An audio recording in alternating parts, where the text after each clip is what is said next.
Halo, assalamualaikum warahmatullahi wabarakatuh. Apa kabar kawan-kawan? Bagaimana kabar kalian semua? Semoga kalian semua dalam keadaan sehat walafiat. Jumpa lagi bersama saya di channel Alkisah.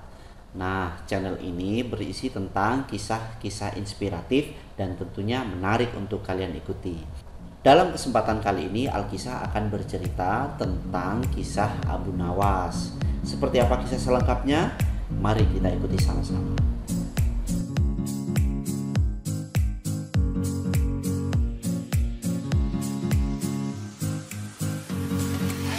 Kali ini Alkisah akan menceritakan tentang kisah Abu Nawas yang dapat mewujudkan mimpi. Siapa di antara kalian yang suka jika mimpinya menjadi kenyataan? Tapi kalau mimpinya mimpi buruk, saya yakin nggak ada yang mau ya. Nah, semoga kita semua bisa mimpi indah.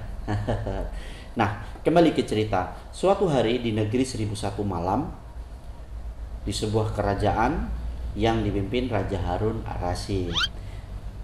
Raja Harun memiliki orang kepercayaan yaitu Abu Nawas. Abu Nawas ini sebenarnya jika dia mau, dia adalah orang yang kaya raya karena dia selalu diberi hadiah yang melimpah oleh rajanya. Namun hadiah-hadiah itu dia berikan kepada orang lain yang lebih membutuhkan, sehingga si Abu Nawas ini tidak memiliki banyak harta di rumahnya, tapi dia dikenal karena kecerdikan dan kecerdasannya dalam memecahkan masalah. Abu Nawas juga dikenal sering membantu orang-orang yang lemah. Nah, suatu ketika Abu Nawas didatangi oleh seorang laki-laki. Laki-laki itu datang dengan menangis, sambil menangis kepada Abu Nawas. Abu Nawas, Abu Nawas, tolonglah aku. Laki-laki itu bernama Abu Iba. Wahai Abu Iba, apa yang terjadi kepadamu? Kenapa engkau datang kemari sambil menangis? Ceritakan kepadaku, kata Abu Nawas. Abu Nawas, tolonglah aku. Aku kemarin bermimpi. Aku berdagang dan aku membeli 100 ekor kambing dari hakim. Lalu, apa masalahmu? Kata Abu Nawas. Iya, sebelum aku membayar, aku sudah keburu terbangun sehingga mimpi itu tidak berlanjut. Lalu, kisah mimpiku itu aku ceritakan kepada orang lain. Kemudian berita itu tersebar, sampailah ke telinga hakim. Lalu sang hakim datang ke rumahku. Dia datang menyita rumahku dan seisinya, sehingga saat ini aku tidak memiliki tempat tinggal. Aku tidak memiliki harta apapun. Anak dan istriku saat ini sedang menangis karena kami tidak memiliki tempat tinggal. Aku sudah menjelaskan kepada hakim itu bahwa itu kan hanya terjadi dalam mimpi. Tapi hakim itu tidak peduli. Dia menganggap aku telah membelinya meskipun itu di dalam mimpi, sehingga rumahku disita, harta bendaku diambil semuanya. Tolonglah aku, Abu Nawas. Kata Abu Iba bercerita tentang masalah yang dia alami. Abu Nawas pun marah mendengar cerita itu. Abu Nawas merasa ini tidak adil. Ini adalah perbuatan semena-mena dari hakim.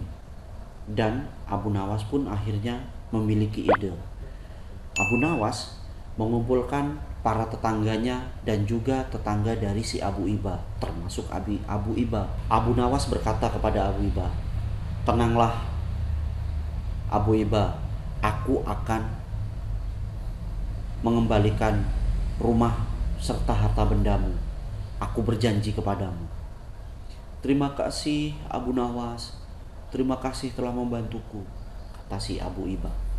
Ketika Abu Nawas mengumpulkan tetangga-tetangganya yang berjumlah ratusan orang, dia berkata kepada para tetangganya, "Wahai saudara-saudaraku, tetangga kita sedang terkena masalah, terkena musibah. Sudah sewajarnya kita membantu dan menolong dia.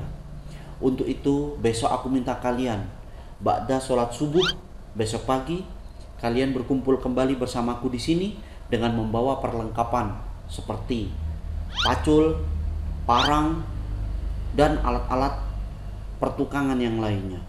Aku minta kalian untuk berkumpul di sini. Para masyarakat yang lain, saudara-saudara atau tetangganya berpikir, oh mungkin besok kita akan membuatkan rumah untuk Abu Iba yang kehilangan rumahnya. Masyarakat pun bubar, dan keesokan paginya ba'da sholat subuh, masyarakat pun datang berkumpul dengan membawa perlengkapan pertukangan yang sudah ditentukan.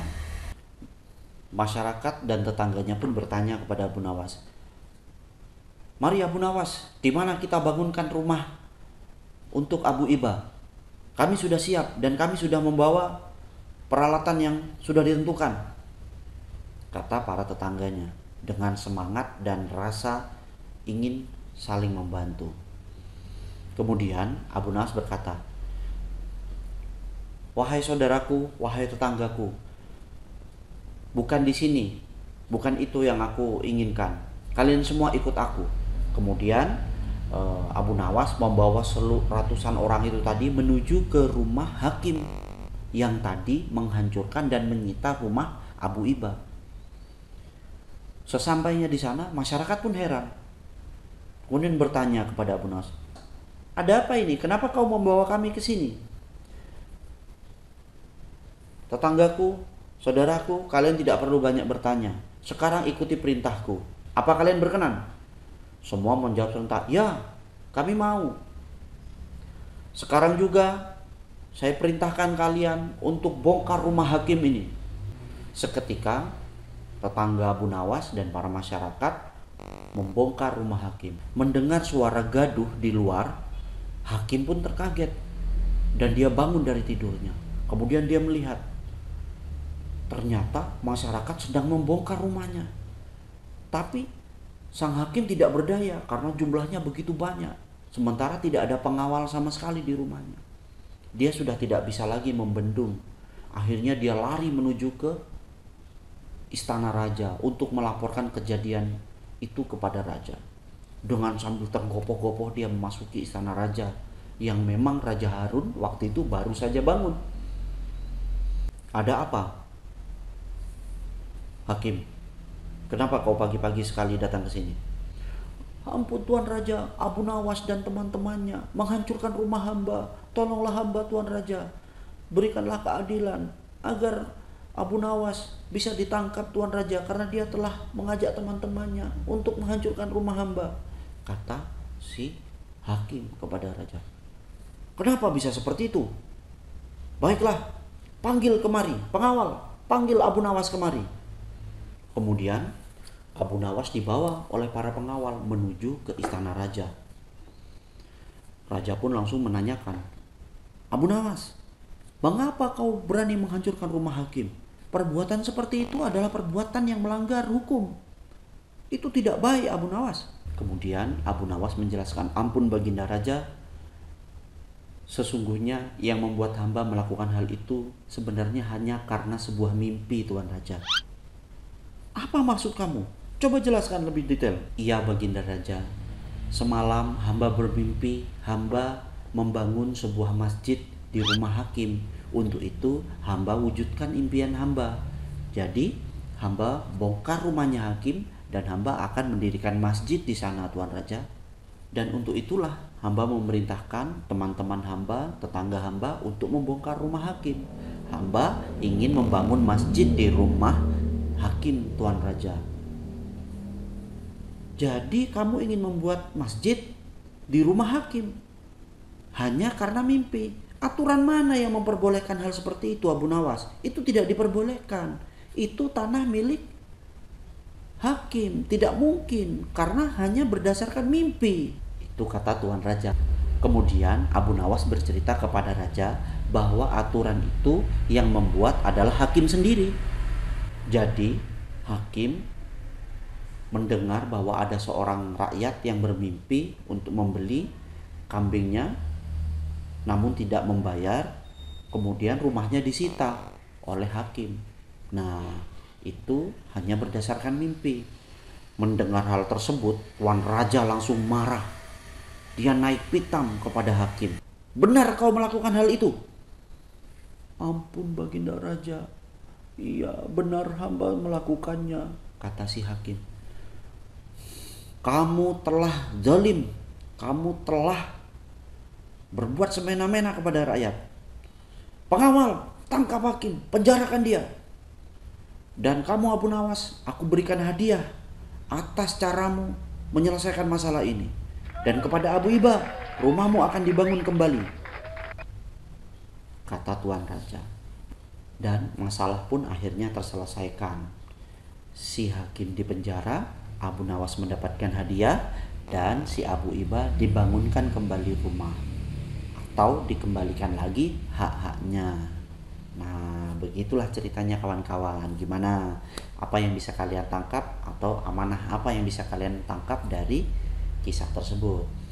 Kalau menurut Alkisah, pertama tentunya sebagai seorang pemimpin, sebagai seseorang yang memiliki jabatan atau kekuasaan, kita tidak boleh bertindak semena-mena kepada orang lain. Jangan karena hanya memiliki kekuasaan kemudian membuat kita bertindak seenaknya saja atau semena-mena. Yang kedua, tentunya kita harus berbuat adil kepada siapapun. Baginda Raja contohnya melihat ketidakadilan, dia langsung memberikan keadilan kepada siapapun itu. Yang berbuat salah tentunya akan dihukum, yang berbuat baik tentunya akan membuat imbalan yang setimpal atas perbuatannya. Terima kasih buat kalian yang sudah menonton video ini. Jangan lupa subscribe, jangan lupa nyalakan notifikasinya, jangan lupa like, dan jangan lupa di-share ya kawan-kawan. Sampai ketemu kembali di cerita-cerita Alkisah selanjutnya. Assalamualaikum warahmatullahi wabarakatuh.